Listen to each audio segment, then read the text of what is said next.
एक राजेश रेड्डी का शेर है कि आसमां में हर किसी के वास्ते है कोई बूंद, तो शर्त है कि इतनी शिद्दत से कोई प्यासा तो हो। एग्जाम्पल के रूप में इंटरव्यू के बाद कोई व्यक्ति यहाँ पे सक्सेस होकर के आता है। अगर कोई बच्चा लगातार 10 बार से प्रीलिम्स दे रहा है, प्रीलिम्स ही 10 बार से नहीं हो रहा है, तो मुझे लग रहा है। मेरे साथ हैं पीयूष कुमार पांडे सर, जिनकी DSP में 19वीं रैंक आई है। सर स्वागत है आपका। Thank you.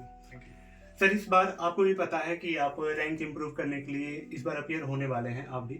तो जब ये सुनने को मिला कि आयोग ने डेट एक्सटेंड कर दी, तो बुरा लगा या फिर सही है उन एस्पिरेंट के लिए भी जो जिनका स्कोर कम आ रहा था टेस्ट सीरीज में, जो मॉक टेस्ट वगैरह नहीं दे पा रहे थे, एक बार रिवीजन हुआ था, इन सबको अगर ध्यान में रखते हुए अगर कुछ कहना चाहें? जी मैं आपको बता दूं, मैं अपने जो भी डिप्टी एसपी मुझे प्राप्त हुआ, क्योंकि मुझे पुलिस पसंद है, वर्दी पसंद है, तो मैं अब आगे इसमें PCS की जो भी परीक्षाएं होंगी उसमें मैं आगे नहीं शामिल होने वाला हूँ। क्योंकि तो इससे पोस्टपोन हो गया, तो मेरे पे तो कोई इसका इम्पैक्ट नहीं पड़ा है, क्योंकि मैं इसमें शामिल नहीं होने वाला था।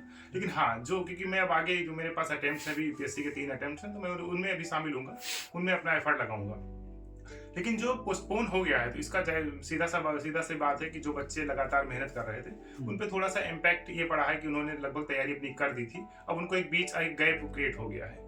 लेकिन ये ऐसे भी बच्चों के लिए काफी एक सबसे फायदेमंद भी है जिनकी तैयारी कमोबेश कम थी, उनको एक मौका मिल गया है कि अपनी तैयारी को धार करें और फिर से अच्छे से अपनी जो आगे जुलाई में जो भी संभावित परीक्षा है उसमें शामिल हों। ओके, इसमें 2 तरह के स्टूडेंट थे जिनका स्कोर नहीं आ रहा था टेस्ट सीरीज में। दूसरे वो हैं जो कि रैंक इंप्रूव करने वाले थे, आप नहीं अपीयर हो रहे हैं। तो इन दोनों में थोड़ा सा आप डिटेल बताएं, उनका जिनका स्कोर हो नहीं पा रहा था और वो सीरियस बंदे हैं। ठीक है जी, तो उनकी ये रणनीति जो 2 महीने 2.5 महीने के होने वाली है, अगर आप अपीयर होते तो आप क्या करते? जैसे अगर मैं अपीयरेंस में होता, चूंकि मैं क्या हूँ, मैं सिलेक्टेड हूँ, मैंने सारी चीजें कर ली हैं, मेरे साथ भी बहुत सारे ऐसे हैं डिप्टी एसपी में ही हैं जो SDM के लिए अप्लाई किया है, वो एग्जाम में बैठने वाले थे। तो वो लोग अपनी, चूंकि उनकी तैयारी पूरी अच्छी से तैयारी है, तभी वो सेलेक्ट होकर के आए हैं। उनको क्या है कि चीजों को रिवाइज करना है, करंट को अपडेट करना है। इसके माध्यम से कंपैरेटिवली वो जो फ्रेशर बच्चे हैं जिनका टेस्ट में स्कोर कम आ रहा है या जिन्होंने अभी तक मेंस नहीं लिखा है, कंपैरेटिवली ये तो है ही है कि उनसे थोड़ा सा बेटर एक एज तो उनको मिल ही जाता है, क्योंकि उन्होंने एग्जाम 1-2 बार जो भी क्वालिफाई करके वहां पे पहुंचे हुए हैं। लेकिन जो भी बच्चे तैयारी कर रहे हैं, जिन्होंने अभी मेंस नहीं लिखा है, इंटरव्यू नहीं दिया, तो घबराने की जरूरत नहीं है। मैंने भी पहला इंटरव्यू दिया था, उसके बाद मैं सेलेक्ट होके आया हूँ, लेकिन मेंस मेरा ये दूसरा था। तो आप अपनी जो भी कमियां हैं, आप समझिए कि आपका जो कंपटीशन है केवल आपके खुद से कंपटीशन है, ना कि किसी सिलेक्टेड कैंडिडेट से।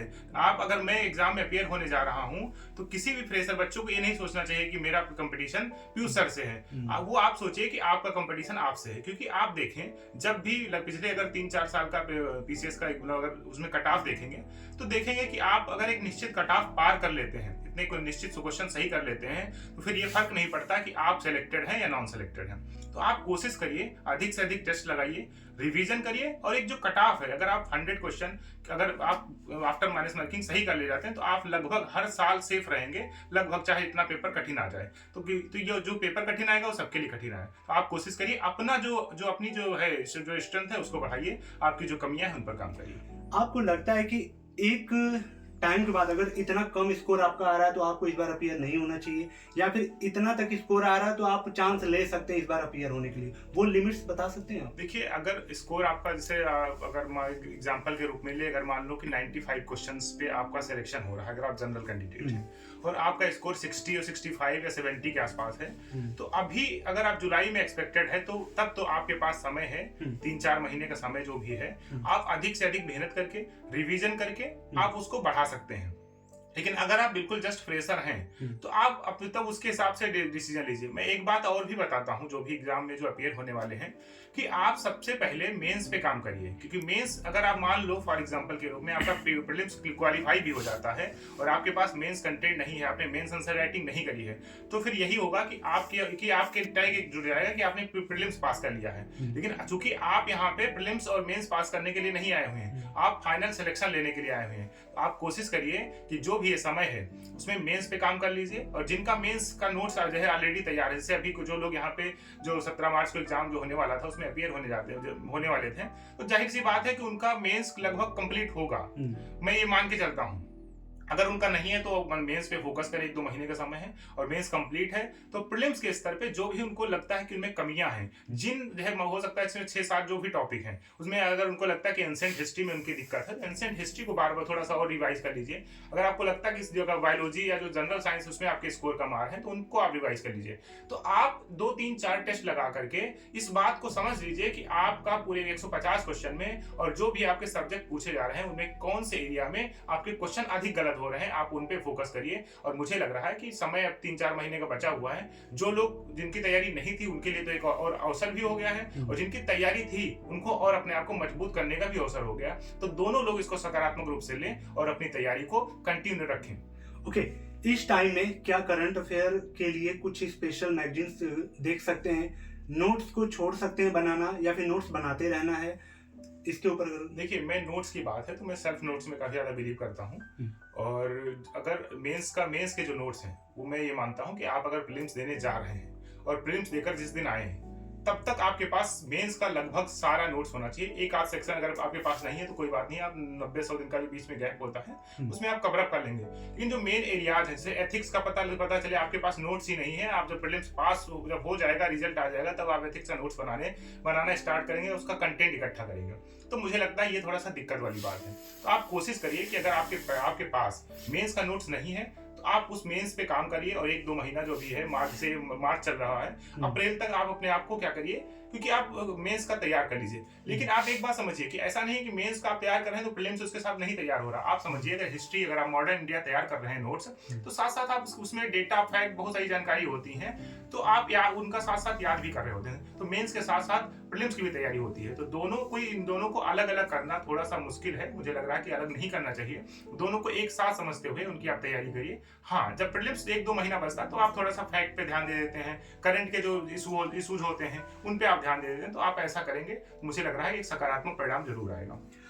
ओके, अदर पीसीएस की अपेक्षा हम सबको पता है कि यूपी पीसीएस अपना अच्छा काम कर रहा है आयोग, लेकिन जिस हिसाब से आरओ का पेपर वगैरह लीक हो गया या फिर इसको लोग एक्सटेंड कर दिया आयोग, तो हो सकता है बहुत से ऐसे एस्पिरेंट हो गए जिनका थोड़ा सा मनोबल टूट रहा होगा आयोग के प्रति। उनके लिए क्या मैसेज है कि इसको ध्यान में रखते हुए आप क्या कहना चाहेंगे? मुझे लग रहा है कि विद्यार्थियों के लिए बस यही है कि जब भी उनका एग्जाम हो बस उसके लिए आप तैयार रहिए, और बाकी चीजों के बारे में मुझे लग रहा है सोचने की जरूरत नहीं है। आप अपने अच्छा ही सोचेंगे। हाँ, आप बस अपनी सकारात्मक सोचिए और अपनी मेहनत करिए। एग्जाम जब भी कंडक्ट होगा उसके लिए आप तैयार रहिए, मेरा यही सुझाव है। ओके, आप एसडीएम नहीं बनना चाहते, क्या वजह है कि आप डीएसपी पे ही रुके? बहुत से ऐसे लोग हैं, बहुत से, क्या मतलब मेजोरिटी एसडीएम नहीं बनना चाहते? नहीं सर, एसडीएम की वो ऐसी कोई बात नहीं कि मैं एसडीएम नहीं बनना चाहता हूँ। मैं डीएसपी, मतलब मुझे अलॉट हुआ, मेरी फैमिली उससे खुश है, मुझे भी लग रहा है कि मेरे अंदर कुछ क्वालिटीज हैं जो मुझे पुलिस में मुझे ठीक लगेगा। लेकिन मैं मतलब मुझे लग रहा है कि अभी मैं एसडीएम की उसके लिए एसडीएम के लिए एग्जाम में अपियर होने से बेटर मैं समझता हूँ मेरे पास अटेम्प्ट्स हैं, तो उतना जितना भी एफर्ट है तो मैं वो लगाऊंगा यूपीएससी में, ताकि मुझे आईपीएस या आईएएस अलॉट हो जाएगा तो मुझे ठीक लगेगा।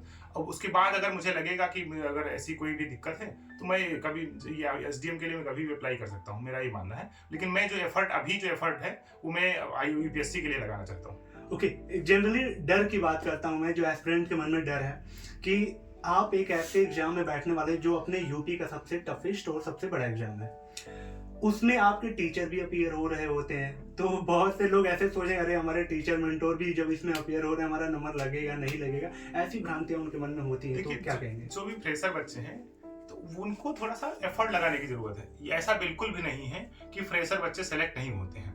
अभी भी मेरे बैच में एक डीएसपी में ही एक ऋषि, सॉरी मैं उसका नाम एग्जैक्ट नहीं याद कर पा रहा हूँ, बट एक बच्चा ऐसा है जिसने अभी बहुत, मतलब मेरे एकदम बैच का सबसे यंगेस्ट बच्चा है। क्रिश जी, जो क्रिश जो है वो यंगेस्ट बच्चा है, उसकी अभी मुझे लग रहा है महज 22-23 साल एज है। और मेरे बैच में ऐसे भी हैं जो 33 साल के हैं, 35 साल के हैं, 30 साल के हैं। तो ऐसा बिल्कुल नहीं, एग्जाम्पल मैंने इसलिए बताया ताकि जो भी फ्रेशर बच्चे हैं वो इससे मोटिवेट हों, क्योंकि अगर आप वो मेहनत करेंगे तो आप, मुझे लगता है कि आप जरूर सेलेक्ट होंगे। आप किस एज में हैं, कौन सा अटेम्प्ट है, ये मुझे लग रहा है मैटर नहीं करता, चाहे कोई कॉम्पिटिटर, हाँ, कोई भी कॉम्पिटिटर हो। आप किसी, ये मत सोचिए कि सब कोई सिलेक्टेड बंदा का एग्जाम में बैठ रहा है। आप बस ये सोचिए कि हमारा अपने खुद से कंपटीशन है। जब ऐसी भावना आपके मन में होगी, आपका कोई दूसरा, आपका दोस्त कंपटीटर नहीं हो सकता है। आप भी, 2 दोस्त हैं, एक साथ मेहनत करके एक साथ सेलेक्ट हो जाते हैं।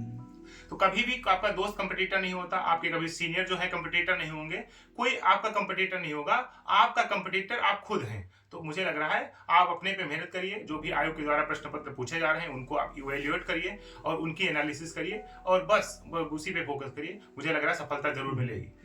होप गाइस ये वीडियो आपको अच्छी लग रही होगी। कैसी लग रही है आप कमेंट करते चले। अगर कोई क्वेश्चन छूट रहा हो जो मैं ना पूछ पा रहा हूँ वो भी कमेंट करें, ताकि मैं अगले टॉपर कैंडिडेट से वो चीज़ें पूछता चलूँ। तो लाइक करते चलिएगा चैनल को। साथ ही अगर सिविल सर्विस की तैयारी करते हैं तो चैनल को सब्सक्राइब भी करिएगा। सर कोई ड्यूरिंग प्रिपरेशन कभी ऐसा नहीं हुआ कि यार अब छोड़ देते हैं, हो नहीं रहा है, या फिर क्या होगा नहीं होगा, कभी निराशा आती? नहीं, मेरे निराशा मतलब ऐसी भावना तो मुझे अभी तक नहीं है, क्योंकि मेरी लगभग 4-5 साल की जर्नी है।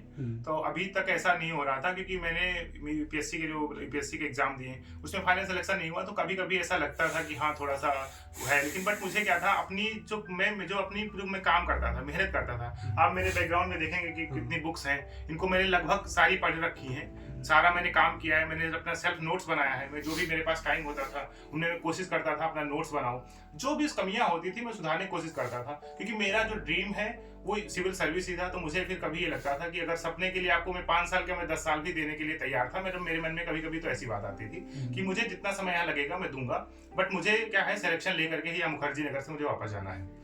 तो ये भावना थी। बट कभी कभी मेरे मन में उतार चढ़ाव होते हैं, आदमी इंसान निराश होता है, मैं भी होता था। मैं जब भी निराश होता था मैं अपने पिताजी से बात करता था, वो मेरे लिए एकदम आदर्श हैं। मैं मतलब उन्हीं की वजह से मैं आज यहाँ पे बैठा हूँ। जब भी मैं निराश होता था मैं पापा से बात करता था, वो कहते थे कि उनका एक अच्छा कोट है, वो कहते थे हारिए ना हिम्मत, विसारिए ना राम। तो ये जो था वो मुझे बहुत सकारात्मक ऊर्जा देता था। मेरे पिताजी बहुत ईमानदार और सत्यनिष्ठ हैं, वो भी मुझे हमेशा यही बताते थे, आप ईमानदारी पूर्ण तरीके से अगर प्रयास कर रहे हैं तो भले ही देर से आप सेलेक्ट हो, लेकिन सेलेक्ट जरूर होंगे। मुझे याद है कि जब 2021 का मैंने मेंस लिखा था पीसीएस का, तो मुझे लग रहा था कि मैंने अच्छा लिखा है, नहीं हुआ था।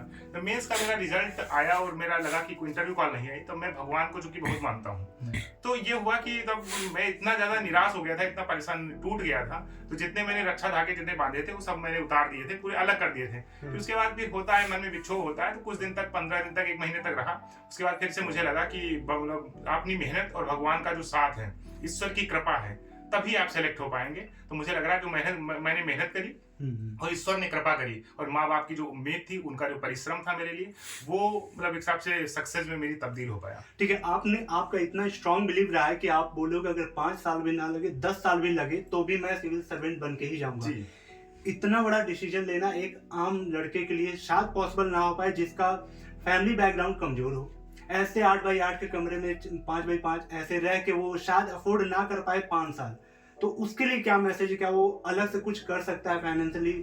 देखिए, अगर ऐसी बात जरूर होती, फाइनेंशियल दिक्कतें होती, मेरे साथ भी कुछ फाइनेंशियल दिक्कतें थी, लेकिन अगर एक बात समझिए, मैं अंतरात्मा की आवाज में सबसे ज्यादा विश्वास करता हूँ। जब भी आप अकेले बैठिए, जो भी स्टूडेंट तैयारी कर रहे हैं उनका सिलेक्शन नहीं हो रहा है, आप अकेले बैठिए और अपनी अंतरात्मा से पूछिए कि मैं जो कर रहा हूँ क्या सही है।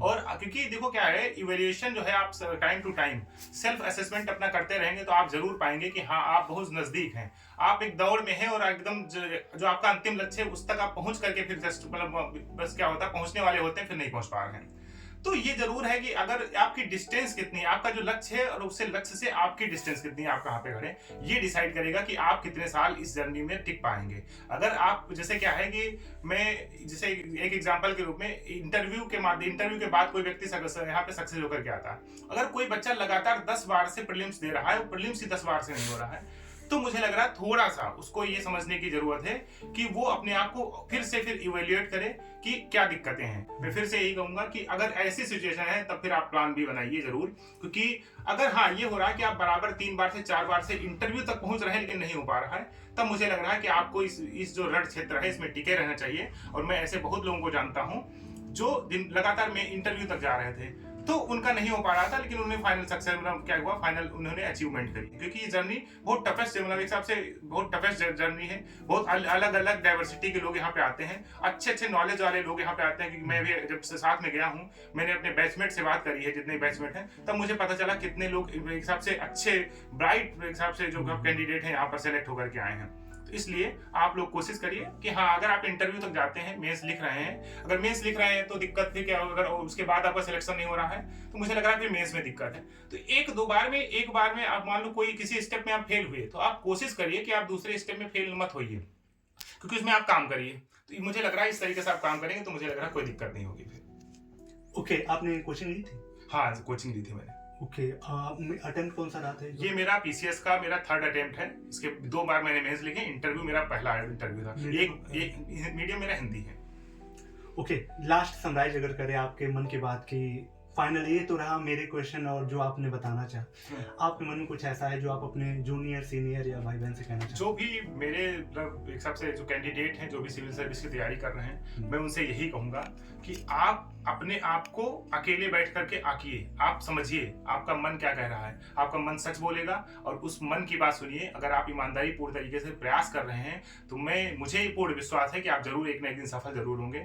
मुझे अपने आप पे विश्वास था, मैं ईमानदारी तरीके से काम कर रहा था, मुझे लगता था कि मैं सफल जरूर होऊंगा। आप भी अगर कर रहे हैं तो आप जरूर सफल होंगे।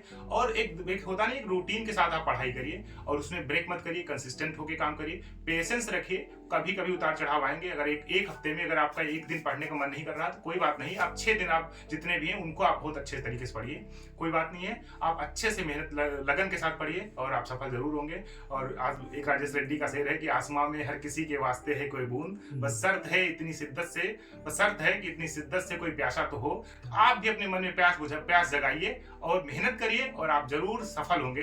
धन्यवाद। Thank you so much sir. मुझे भी अच्छा लगेगा। आप अपीयर होने जा रहे हैं इस बार यूपीएससी में, तो जल्दी हम लोग फिर मिले, आप लिस्ट में आए प्रॉपर। होप गाइस वीडियो आपको अच्छी लगी हो, कैसी लगी कमेंट करके बताएं। जितने भी डाउट होते हैं या आपके मन के डाउट होते हैं जो मैं किसी टॉपर कैंडिडेट टीचर से पूछ रहा हूँ, कैसी लगी कमेंट करें। कोई क्वेश्चन छूटा हो वो भी बताएं और साथ ही ये भी कमेंट करें कि क्या आप इस बार अपीयर हो रहे हैं। चलिए मिलते हैं किसी और ऐसी शानदार वीडियो में, तब तक के लिए thank you so much and bye bye.